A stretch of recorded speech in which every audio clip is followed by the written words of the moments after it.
out the salve.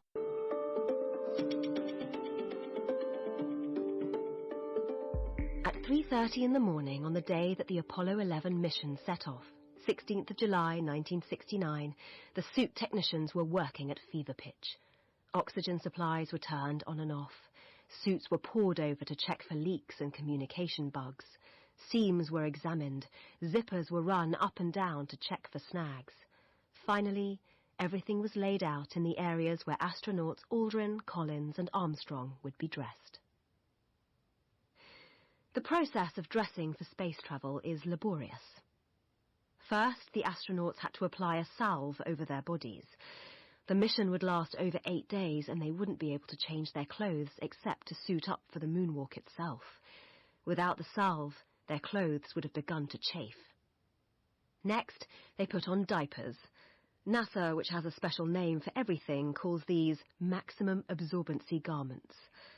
Over these were stretched pairs of cotton long johns, constant wear garments, and then the suits themselves, cumbersome and close-fitting. Last to go were the gloves and headgear. 2 pairs of the former. First a nylon comfort pair, then the heavier ones that locked to the suit with aluminium rings.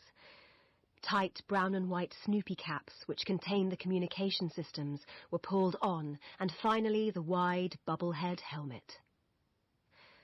For the journey from the suit technician's suite to the launch pad, the astronauts' oxygen supplies were connected to silvery, briefcase-shaped ventilator machines. They looked, according to one writer, like businessmen on their way to the future. The white suit's soaring serenity, seen by so many millions in July 1969, belied years of behind-the-scene wrangling between contractors vying for NASA's affection and dollars.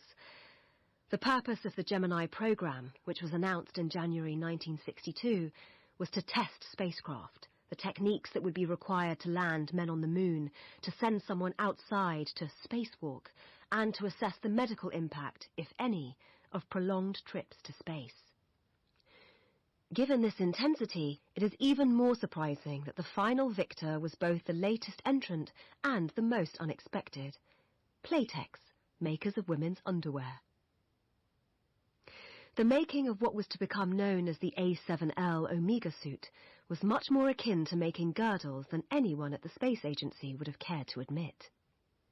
Each suit was fashioned by hand on a sewing floor populated entirely by women, seamstresses, pattern cutters and makers, using adapted Singer sewing machines, standard pattern templates, and the skills both inherent and honed from years of making women's underwear.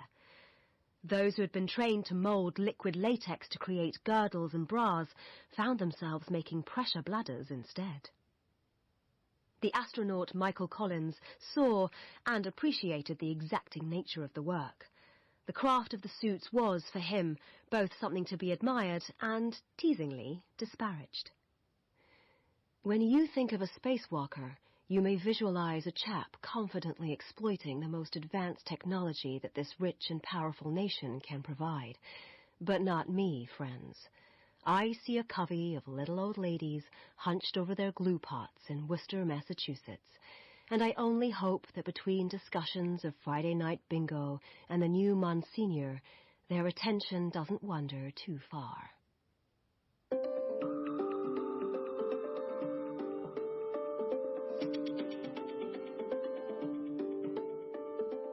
On the third day of the 2009 World Championships, the crowd crammed into the tiered seats around the grandiose Foro Italico pool knew that something was up. The final race of the day was the men's 200-meter freestyle, and the competitors included Michael Phelps, the incumbent world record holder and hero of the 2008 Beijing Olympics. 8 swimmers strode out in single file, sunlight gleaming on the smooth surfaces of their caps and besuited legs. Phelps was in lane 3. His biggest rival, the German Paul Biedermann, was in the next lane along. The two studiously ignored each other. On paper, Phelps had nothing to worry about. The American at 6'4" had a full inch on his German competitor and a more impressive track record. At Beijing, Biedermann had come a distant 5th in the same event. But a good deal had happened in the 11 months since. 4 days previously, competitive swimming's governing body, FINA, had decreed that new polyurethane-based swimsuits, such as the Arena X-Glide, were to be outlawed. Future competitors would race in textile swimsuits that would only reach from navel to knee in the case of men, and from shoulder to knee for women. What FINA hadn't decided was a definition for textile, nor a definite date from which the new regulations would come into force. For the moment, competitions were dominated by athletes wearing the polyurethane suits. Biedermann would be racing in an X-Glide. Biedermann's start wasn't good, a fraction too hunched and deep and slow. It didn't matter. By the first turn he had closed on Phelps, all head and windmilling arms and wake, and then he was pulling ahead, Phelps still shoveling the water towards his body furiously with each stroke, holding on. By the blistering fourth lap, and with just 20 metres to go, Biedermann was a full body length ahead. He won the race in 1:42. Almost before he was out of the pool, however, his win was called into question. Eric Chanteau, an American swimmer, compared the suits to the use of steroids in baseball. Bob Bowman, Phelps's trainer, took a more barbed swipe. It took Michael from 2003 to 2008 to go from 1:46 to 1:42.96, he said. This guy's done it in 11 months. That's an amazing training program. I would love to know how that works. The origin of this ruckus can be traced all the way back to the introduction of full bodysuits in 2000, but it really gathered pace just a few months before the Olympic Games in Beijing. Speedo had partnered with NASA to find the materials that best reduced drag. Drag accounted for around 25% of the total force slowing swimmers down as they passed through the water. Less drag, faster swimmers. The fabric chosen was a lightweight, water-repellent and very smooth blend of polyamide and elastane, although it felt odd against the skin, more like paper than cloth. The Laser Racer showcased a new way of joining the pieces, to weld the edges of the pieces of fabric together using the heat generated by ultrasonic waves. This reduced the profile of the seam, which in turn resulted in 8% less drag. The suits were to be worn as tight as a corset and featured panels of polyurethane, further helping to streamline it. Polyurethane is a very common kind of plastic, invented in 1937 and used in all kinds of familiar products. Your kitchen sponge is most likely made of polyurethane, as are spandex or elastane fabrics. The results spoke for themselves. 2 months after it was introduced, swimmers wearing the Laser Racer had broken 22 world records. At the 2008 Olympics themselves, it was everywhere.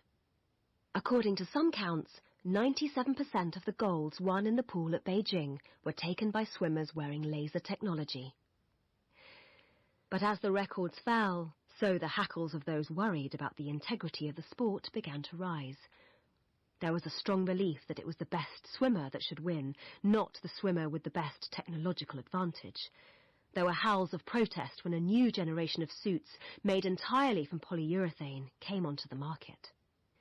The Jacked 01, Arena X-Glide and Adidas Hydrofoil swimsuits were, in one way, a logical evolution from the Laser Racer. While the latter had only had polyurethane panels, the new suits were entirely covered with it. They compressed muscle more effectively, tautened the surface of the skin, and, crucially for many in the industry, added buoyancy by trapping air between the water-repellent fabric of the suit and the skin. The bonded seam technology was also widely adopted. Traditionalists dubbed the new suits floaters because of the way they helped the bodies of the athletes ride higher in the water, which in turn helped them go faster. Suits had to be exceptionally tight-fitting. A journalist who squeezed herself into one described the experience as being akin to a lobster trying to molt backward. Athletes might spend 20 or 30 minutes donning a suit, welded seams straining in an unseemly manner. Because polyurethane is relatively fragile, the struggle risked the suit tearing or splitting. The reward for all this effort was speed. Swimmers, like seals, understand that sleeker is better. The suit's compression, coupled with strategically placed seams, helped keep legs higher and the core engaged and active, even as the swimmer began to tire, holding them nearer the optimum racing position. It's the difference, according to Steve Furness, a former Olympic medalist, between a barge and a racing boat.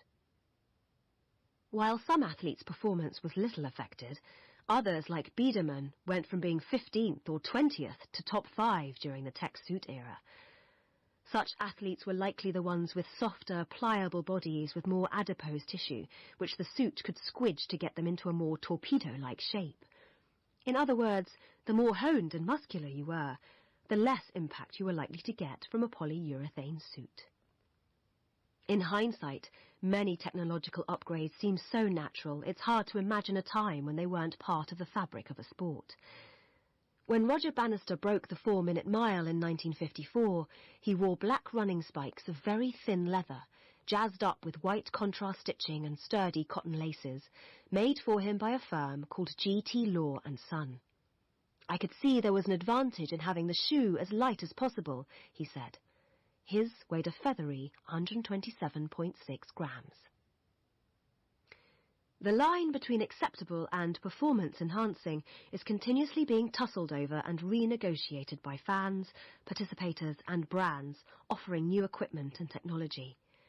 The controversy generated by the swimsuits transcended the swimming world to become part of a wider, ongoing conversation over the role of technology, brands and sponsorship in sport. One of the biggest fears was that the record set would prove unbreakable unless another round of technological improvements was allowed. Polyurethane suits, it was argued, were the thin end of a wedge that would in time rob swimming of its integrity, much as doping had done decades previously. These fears, at least, have largely proved to be unfounded. As of January 2018, only 13 records set during the tech suit era remain. The reasons why these records have fallen with relative ease are complex. Many in the industry believe that just as the problems of 2008 and 2009 lay in the fabric of the suits, that is where the solutions were found too. Tech suits made clear to trainers and athletes the importance of body positioning. Coaches learned a lot about what that perfect positioning looked like and have worked since the ban on recouping the suit's benefits by working on core stability, for example, and ensuring positioning has more prominence in drills. Some coaches even bought up stocks of the banned suits and have been using them as a training aid so that their swimmers could get a feel of how the body moves in them and for how fast it is possible to be when compressed and taut. That era, according to swimming consultant Stu Isaac, raised the bar. The suits, in other words, are still breaking records.